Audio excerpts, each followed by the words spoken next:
During this intermission, we're going to hear from Jon Vickers again, but we had an example of Jon Vickers, the true pro, on this stage. Not only, of course, that magnificent voice and acting, which when you come to see this you will find so gripping, and this whole production, but just towards the end you undoubtedly heard a rather loud crash. As Mr. Vickers was coming forward, a piece of scenery came down farther than it should have and faster than it should have, and he very calmly, without missing a beat, got out of its way, let it hit the ground, absolutely stayed in character as it began to pick up and settle finally where it should have, trying to hold the moment, and did so, as a matter of fact. You heard the quiet in this audience. Just one of the many, many ways in which this extraordinary man is a true pro.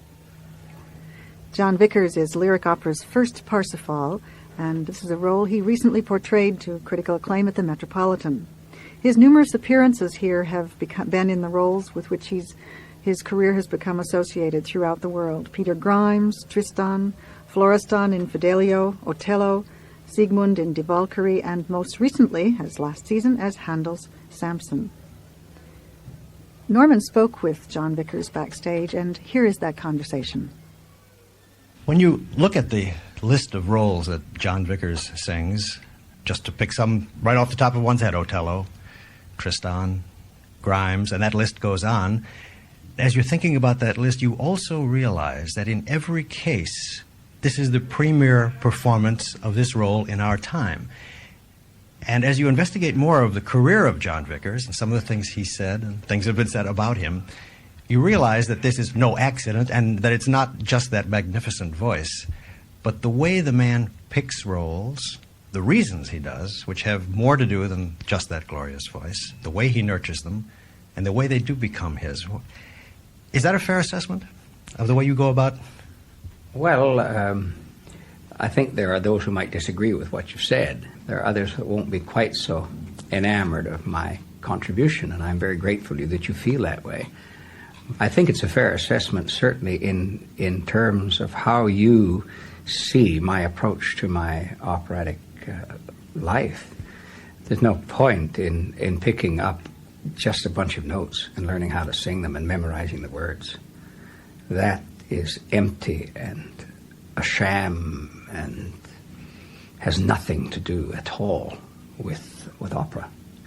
Opera is a pursuit of excellence, and it's also a search to reveal the search for truth about fundamentals, about essences, about great truths that transcend individuals, that transcend Otello, that transcend Tristan, that transcend Grimes. They are just merely tools that are used by a genius like Verdi or Wagner or Ben Britten to try to reveal greater truths, truths that are applied across the whole spectrum of man in time and location. Peter Grimes doesn't have to be a fisherman. He could be an Oriental isolated in an Occidental society. He could be a Jew isolated. He could be you understand? He is merely an example of the rejected human being. The prime requisite of the performing artist is that he must, figuratively speaking, reach through the preceding march and enfold his audience in his arms and say, share this with me, suffer this with me, ecstasize over this with me, think about this. That's what his job is. And if he doesn't do that, and no one can do it, that's the marvelous thing about it. No one can do it. But those isolated moments when one has that wonderful, breathless stillness, when there isn't a sound in the in the hall, people hanging on the next word, those are the moments that one strives for, but really strives for. Not for one's gratification, but because this becomes almost transcendent. You reach out. You're not dealing anymore with a specific reality. You are dealing then with an ultimate kind of a reality. And I know this is a very esoteric kind of conversation we're having, but but the point is that it's thrilling at both ends that way. It's thrilling for the performer, Yes. and it's thrilling for Absolutely. the audience. And isn't that really what art is all about? yeah, well, I think it is, but I'm not so sure that is the emphasis today. Why have we come to this? Do you suppose? What's the thought? Well, I think there are many reasons for it. Most of them are sad, as far as I'm concerned. There was, after the war, men's and women's priorities were reestablished. Superficialities and cheapness wasn't accepted. People wanted something solid. They wanted truth. Many of them wanted simplicity also. And it gave an opportunity in the first place for the arts. And as a result, for a period of 25 years, 30 years, I would say, after the war, there was this wonderful devotion to the art form itself. It didn't only happen in opera, it happened in other art forms too. And this great, great devotion, which was entered into by the great conductors, a long list of conductors, and a similar list of designers and producers, a similar list of singers, and I might even say a shorter list of general administrators of opera houses. They knew why opera houses were built. They knew what they existed for. And the combination of all these things brought opera to a high point of excellence. And not only did that draw an audience, but the audiences themselves were seeking that kind of honesty and looking for solid answers about life. And then all of a sudden, you couldn't buy tickets. At one time, 15 years ago, I'd say, it didn't matter to me whether I sang in a Scala or Vienna or the Metropolitan or London. They all were of such a standard. Salzburg and Bayreuth also. But then suddenly the recording companies became more interested. Nationalism started to raise its ugly head against in other countries. The United States of America decided we had to make the Metropolitan Opera Company not an international house, not a house that belonged to the world, not a house that had earned its reputation and it had its prestige because every great conductor, every great dancer, every great singer, every great producer from the entire world went there. No. We have a new administrator of the Metropolitan Opera Company saying the Americanization of the Metropolitan Opera. And that happened to a lesser extent in London, happened in my own country in Canada. And so suddenly there was an opportunity for politicians to use the arts. When politicians use the arts, then suddenly it's the thing to do. And when it's the thing to do, then big business become involved. Because if big business can get a little bit interested, it improves their image. And they all start then sticking their fingers in and interfering in how things are going to be done.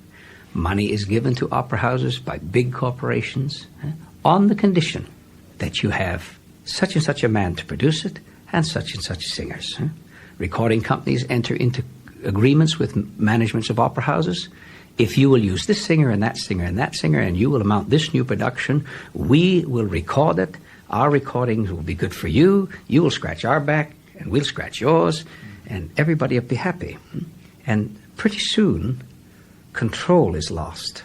And then more people are hired and bureaucracies expand. And then suddenly singers are too expensive to hire unless they have big drawing power. So we have to create that drawing power. So we create it artificially. And that suddenly doesn't become enough because there aren't enough singers with that kind of drawing power. So then we have to create another kind of an illusion, and we embark upon spectacular productions with more expense. And the reason that we have to have spectacular productions is because the singers now because there's such a demand for singers with the burgeoning opera companies, can't really carry the parts anymore, can't really begin to reveal the works. So it progresses to the point where I read the other day, not about opera, but about the straight theatre, that it's old-fashioned now to think in terms of the text. We must think in terms of gesture. Gesture is the new media, not text. Where are we gone? Where are we going? Well, let's come to Parsifal. Thank you for that, by the way. Thank you very much. What about this role, vocally and dramatically, appeals to you, Jon Vickers, the artist, the man? That's a very tough question you've given me, because to encapsulate something is, you tread on thin ice when you start encapsulating. You can sound like a fool. I'm sounding like I'm protecting myself, and I am. But that's why the opera is 5 hours long. You should come and see it in effect, yes, I suppose, is one of the things. Yes. Well, I mean, there are so many things in Parsifal that can be learned. The folly of the worship of power, for one. The diversion, the turning away from the central truths. It can be applied not only in a religious sense.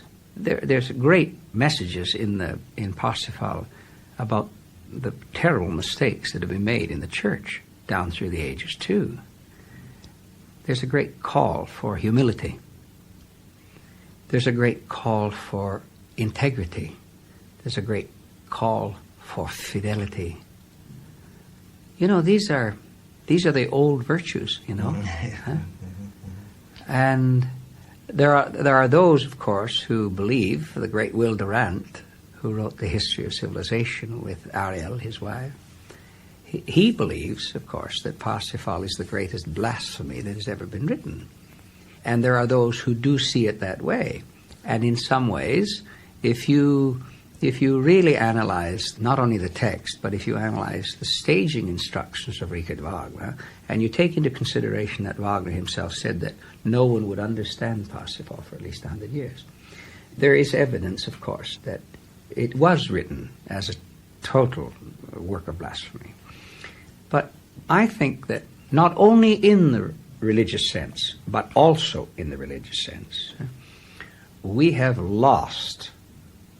are, in a way, lost at this period of time in our civilization, because we have lost an understanding of the importance of a spiritual life. I'm not saying only in a religious sense. We have lost that. We have become so involved in the physical and in the materialistic, and they're not necessarily the same thing. Young people have for so long now been just washed over and over and over again in every television series, in every movie house, in every magazine article with the physical. This is a long answer that I am giving you to Parsifal, but these things are dealt with in Parsifal, and to come right to the specific of what I just mentioned, of young people being washed over constantly with the physical to the point that they don't understand. And teenagers have that conflict anyway, always have that problem, that they don't understand that there is anything at all of the spirit that must, for the health of one's psychology, for the health of one's psyche, to enter into the physical. If the spiritual doesn't touch it, then we have psychiatrists' offices across this nation filled with young people in their 30s who say they cannot feel love. So I like to sing Parsifal. If one looks at the bare bones story of Parsifal, if you read a synopsis, you could easily feel that what this has to do about is preordination and, well, almost godly manipulation. That sounds blasphemous too.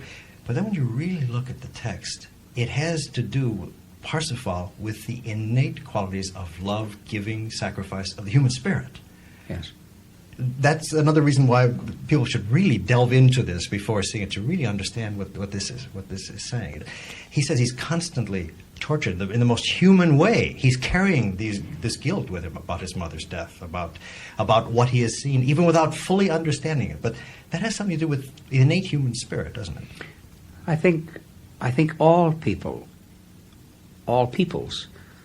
in the developing process of their lives carry these fears and bear these temptations and are filled with insecurities, and I don't think that's anything but dealing with what is timeless and universal in the human makeup. But the way Parsifal solves them, yes, he does solve them on himself, points, doesn't he? In a human way. Well, in a way, yes, he does. Of course, that's Wagner. Wagner felt he had all the answers. But the message that compassion and concern for our fellow man and the resisting of temptation, not surrendering to one's instant gratification, that it is a strengthening and enriching thing to do. It's like Carl Menninger said. The Menninger brothers founded the Institute for Mental Health in New York.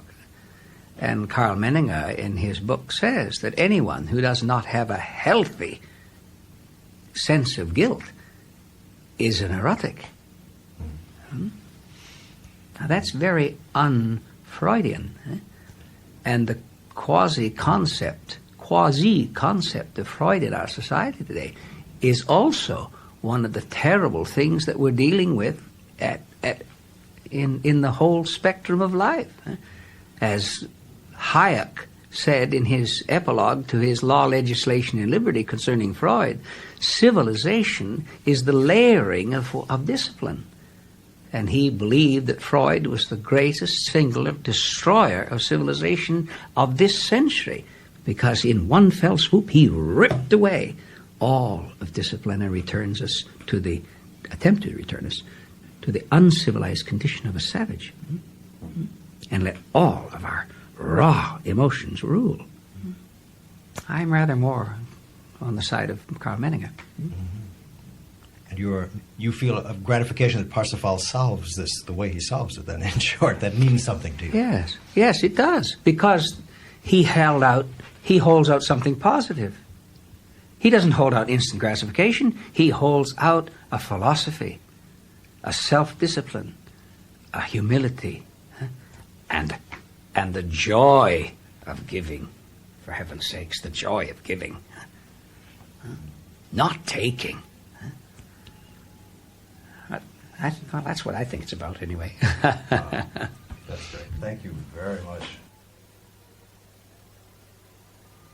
Jon Vickers, our Parsifal in this production, talking with Norm Pellegrini.